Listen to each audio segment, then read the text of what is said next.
morning. Next we can see what are the leverage ratios. അപ്പോൾ നമ്മളെ liquidity ratios കഴിഞ്ഞു കേട്ടോ. ലിക്വിഡിറ്റി റേഷ്യോസ് എന്ന് പറയുന്നത് എന്തിനു വേണ്ടിയിട്ടാണ് മെഷർ ചെയ്യുന്നതെന്ന് മനസ്സിലാക്കി വെക്കുക. ഏതൊക്കെയാണ് what are the different types of liquidity ratios എന്നുള്ളത് മനസ്സിലാക്കി വെക്കുക. ഓക്കെ, അപ്പോൾ ഷോർട്ട് ടേം സോൾവൻസി മെഷർ ചെയ്യാൻ വേണ്ടിയിട്ടാണ് നമ്മൾ ലിക്വിഡിറ്റി റേഷ്യോസ് കാൽക്കുലേറ്റ് ചെയ്യുന്നത്. ഇമ്പോർട്ടൻറ്റ് ലിക്വിഡിറ്റി റേഷ്യോസ് എന്ന് പറയുന്നത് ഏതൊക്കെയാണ്? കറൻറ്റ് റേഷ്യോ, സ്റ്റാൻഡേർഡ് റേഷ്യോ എന്ന് പറയുന്നത് 2:1 ആണ്. സെക്കൻഡ് വൺ ക്യുക്ക് റേഷ്യോ ഒരു അബ്സല്യൂട്ട് ലിക്വിഡ് റേഷ്യോ. അതിൻ്റെ ഫോർമുലയും ഓർത്ത് വെച്ചോളൂ. സ്റ്റാൻഡേർഡ് റേഷ്യോ 1:1 ആണ്. പിന്നെ ആബ്സല്യൂട്ട് ലിക്വിഡ് റേഷ്യോ എന്ന് പറയുമ്പം രണ്ടാമത്തെ ഞാൻ പറഞ്ഞത് തെറ്റിപ്പോയോ? എനിക്ക് ഓർമ്മയില്ല. ക്യുക്ക് റേഷ്യോ ആണ്. ക്യുക്ക് റേഷ്യോ അല്ലെങ്കിൽ ലിക്വിഡ് റേഷ്യോ, അതിൻ്റെ സ്റ്റാൻഡേർഡാണ് 1:1. Last one absolute liquid ratio.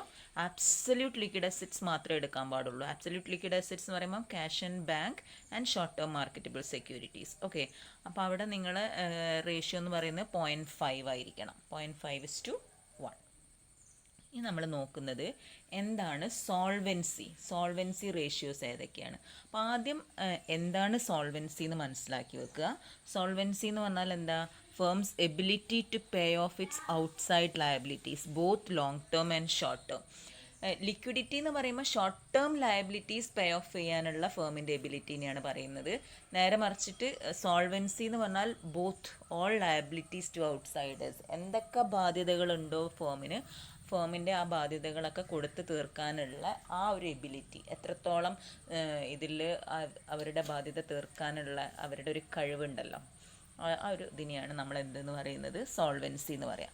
അപ്പോൾ സോൾവൻസി ചിലപ്പോൾ ഷോർട്ട് ടേം സോൾവൻസി ആവാം, ലോങ് ടേം സോൾവൻസി ആവാം. അപ്പോൾ ഷോർട്ട് ടേം സോൾവൻസി എന്ന് പറഞ്ഞിട്ടുണ്ടെങ്കിൽ എന്തായിരുന്നു? Ability of a firm to meet short term obligations in time. അതിനെയാണ് നമ്മൾ ലിക്വിഡിറ്റി എന്ന് പറയുന്നത്. That we have already studied. ഇനി the term long-term solvency refers to capacity or ability of a firm to repay the long-term liabilities along with the interest due on them regularly. ഇപ്പോൾ bank loan എടുത്തിട്ടുണ്ട്, bank loan ഉണ്ടാവില്ലേ, long term loans ഉണ്ട്. അത് എത്ര കൃത്യമായിട്ട് അടയ്ക്കാൻ പറ്റുന്നുണ്ട് ഫേമിന്, അതിന് ഇൻട്രസ്റ്റ് ഡ്യൂ ആകുന്ന സമയത്ത് എത്ര റെഗുലറായിട്ട് പേയ്മെൻറ്റ് നടക്കുന്നുണ്ട്, ഇതൊക്കെ മെഷർ ചെയ്യുന്ന അല്ലെങ്കിൽ ആ ഒരു എബിലിറ്റിനെയാണ് നമ്മൾ എന്തെന്ന് പറയുന്നത്? സോൾവൻസി എന്ന് പറയാം. അപ്പോൾ ലോങ് ടേം സോൾവൻസി എന്ന് പറഞ്ഞാൽ എന്താ? അതിനെയാണ് നമ്മൾ ലോങ് ടേം ലിക്വിഡിറ്റി എന്ന് വേണമെങ്കിൽ പറയാം. സോ സോൾവൻസി എന്ന് പറഞ്ഞിട്ടുണ്ടെങ്കിൽ നമ്മൾ സാധാരണ സോൾവൻസി എന്ന് ഉപയോഗിക്കുന്നതൊക്കെ ലോങ് ടേം സോൾവൻസിക്ക് വേണ്ടിയിട്ടാണ്.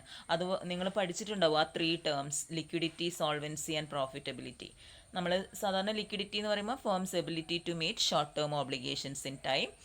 സോൾവൻസി എന്ന് പറഞ്ഞിട്ടുണ്ടെങ്കിൽ firm's ability to meet long term obligations in time. And profitability എന്ന് ഉദ്ദേശിക്കുന്നത് എന്താണ്? Firm's ability to earn more and more profits. Okay, അപ്പോൾ സോൾവൻസി എന്താണെന്ന് ക്ലിയർ ആയല്ലോ. അപ്പോൾ സോൾവൻസി റേഷ്യോസിന് നമ്മൾ വേറൊരു പേരും കൂടെ പറയാറുണ്ട്, ലിവറേജ് റേഷ്യോസ് എന്ന് പറയും. അപ്പോൾ ഈ ലിവറേജ് റേഷ്യോസ് അല്ലെങ്കിൽ സോൾവൻസി റേഷ്യോസ് എന്തിനു വേണ്ടിയിട്ടാണ്?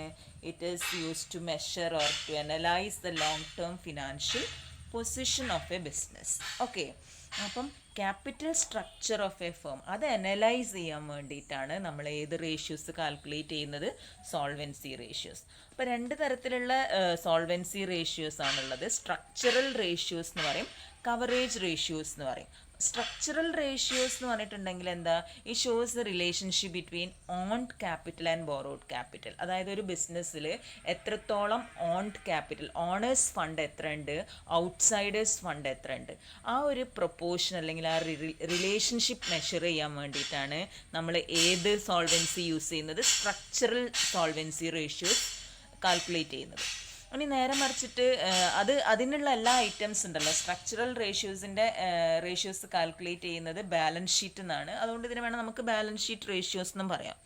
അപ്പോൾ ഈ റേഷ്യോ എന്തിനു വേണ്ടിയിട്ടാണ് കാൽക്കുലേറ്റ് ചെയ്യുന്നത്? Structural ratios to show the firm's ability to repay the principal amount when becomes due.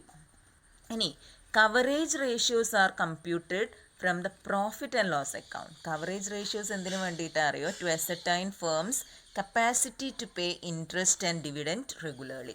Okay, അപ്പോൾ ഇങ്ങനെയാണ് നമ്മൾ ലോങ് ടേം സോൾവൻസി നോക്കുന്നത്. അതായത് സ്ട്രക്ചറൽ റേഷ്യോസ് നോക്കും, കവറേജ് റേഷ്യോസ് നോക്കും. അപ്പോൾ സ്ട്രക്ചറൽ റേഷ്യോസ് ആ ഫണ്ടുകൾ തമ്മിലുള്ള ബന്ധം കണ്ടുപിടിക്കാൻ വേണ്ടിയിട്ടാണ്, owners fund and outsiders fund.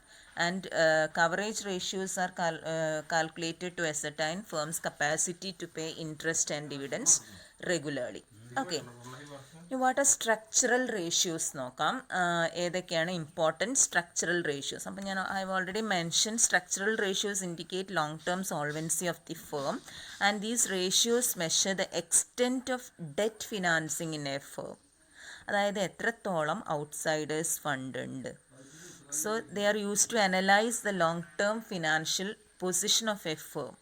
Okay, so important structural ratios are debt equity ratio, total asset to debt ratio, proprietary ratio. ഇത് മൂന്നാണ് കാര്യമായിട്ട് നമ്മൾ സ്ട്രക്ചറൽ റേഷ്യോസ് ആയിട്ട്, അതായത് ലോങ് ടേം സോൾവൻസി കണ്ടുപിടിക്കാൻ സ്ട്രക്ചറൽ റേഷ്യോസ് മാത്രം പോരാ, കവറേജ് റേഷ്യോസും വേണം.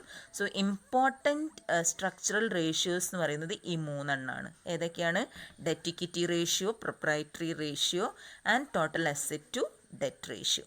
അതിൽ ഫസ്റ്റ് വൺ നമുക്ക് നോക്കാം, ഡെറ്റ് ഇക്വിറ്റി റേഷ്യോ. അപ്പോൾ ഡെറ്റ് ഇക്വിറ്റി എന്ന് പറയുമ്പോൾ തന്നെ നിങ്ങൾക്ക് മനസ്സിലാവും ഡെറ്റും ഇക്വിറ്റിയും തമ്മിലുള്ള റിലേഷൻഷിപ്പാണ് കാണിക്കുന്നത്. So this ratio indicates the relative proportion of debt and equity in financing the assets of a firm.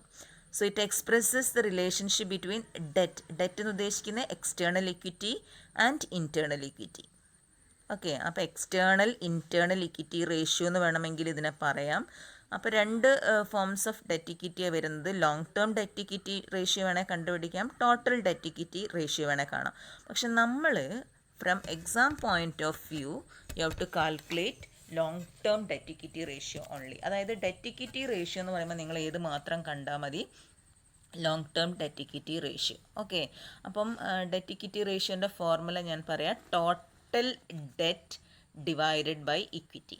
Total debt എന്ന് പറയുമ്പോൾ നിങ്ങൾ ഏത് മാത്രം എടുത്താൽ മതി, total debt, long term debt to outsiders.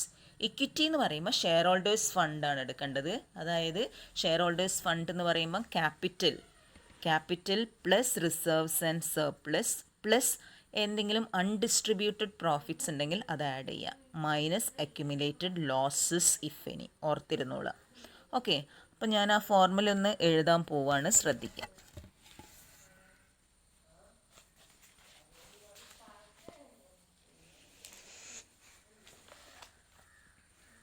So debt equity ratio is equal to total debt divided by equity.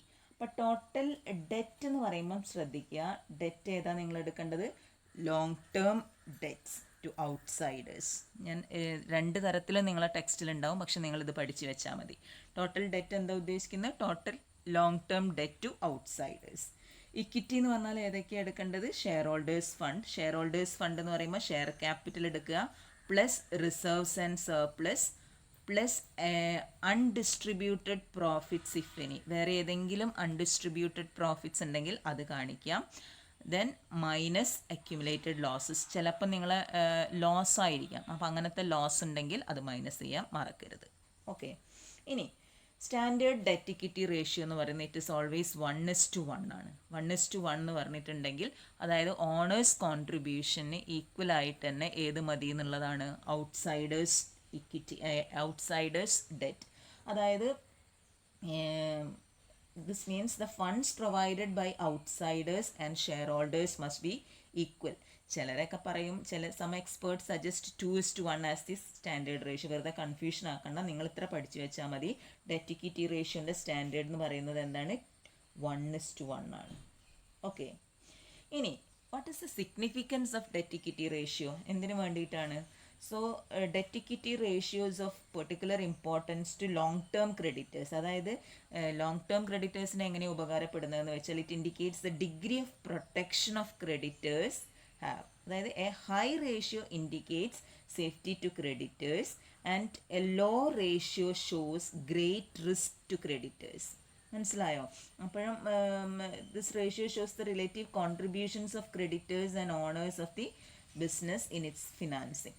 അപ്പം it indicate the extent to which the company depends upon outsiders for its existence. അതായത് ഈ റേഷ്യോ എപ്പോഴാണ് നമ്മൾ use ചെയ്യുന്നതെന്നാണ് പറയുന്നത്, for analysing എന്താണ്, long term financial conditions of a company. അപ്പോൾ അങ്ങനെ നോക്കിയിട്ടാണ് നിങ്ങൾ ഒരു ഡെറ്റ് ഇക്വിറ്റി റേഷ്യോ അനലൈസ് ചെയ്യേണ്ടത്. ഇൻ്റർപ്രറ്റ് ചെയ്യാൻ പറഞ്ഞിട്ടുണ്ടെങ്കിൽ എപ്പോഴും അങ്ങനെ ചെയ്യുക. A high debt equity ratio എന്ന് പറഞ്ഞിട്ടുണ്ടെങ്കിൽ അതിൽ നമ്മൾ മനസ്സിലാക്കുന്നത് എന്താണ്? High proportion of debt content in the capital structure. അപ്പോൾ ഈ ഹൈ ഡെറ്റ് കണ്ടൻ്റ് ആയ ചില ഫേം അങ്ങനെയുള്ള എന്താ പറയുക അഡ്വഞ്ചർസം ഫേംസ് ഒക്കെ ആണെങ്കിൽ അവർക്ക് കൂടുതൽ ഇഷ്ടം ഔട്ട്സൈഡേഴ്സ് ഫണ്ട് യൂസ് ചെയ്യാനായിരിക്കും. മനസ്സിലായല്ലോ. നേരെ മറിച്ചിട്ട് അത്ര റിസ്ക് ഒന്നും ഏറ്റെടുക്കാൻ തയ്യാറല്ലാത്ത ഫേം ആണെങ്കിൽ അവരെന്ത് ചെയ്യും? ഓണേഴ്സ് ഫണ്ട് കൂടുതലെടുത്ത് ചെയ്യും. അപ്പോൾ ഈ ഒരു റേഷ്യോ ഇൻ്റർപ്രറ്റ് ചെയ്യുന്ന സമയത്ത് നമുക്ക് ഒറ്റയടിക്ക് അങ്ങനെ പറയാൻ പറ്റില്ല. അപ്പം എന്താണോ ഫേമിൻ്റെ ഇതിനനുസരിച്ചിട്ട് നമുക്ക് പറയാൻ പറ്റത്തുള്ളൂ. അപ്പോൾ there is a possibility of എന്താ പറയുക ഹൈ റേഷ്യോ ആണെങ്കിൽ എന്തായിരിക്കും എന്നാ പറയുന്നത്? High proportion of debt content in the capital structure. അതിനനുസരിച്ചിട്ട് നിങ്ങൾക്ക് എന്താക്കാം? ഇൻ്റർപ്രിറ്റേഷൻ എഴുതാം. ഓക്കെ. അപ്പോൾ ഫേവറബിൾ കണ്ടീഷൻസ് ഒക്കെ ആണെങ്കിൽ, അതായത് when sales are rising, high debt equity ratio may be adopted to take advantage of cheaper debt capital. നേരെ മറിച്ചിട്ട് low debt equity ratio indicates lesser claim of creditors and higher margin of safety for them. So under unfavourable conditions ആണെങ്കിൽ it is desirable to use low debt equity ratio. Okay. അപ്പോൾ നമുക്ക് ഒരു പ്രോബ്ലത്തിലേക്ക് കടക്കാം. ഞാൻ അടുത്ത വീഡിയോയിലായിട്ട് പ്രോബ്ലം ഇടാം. Thank U.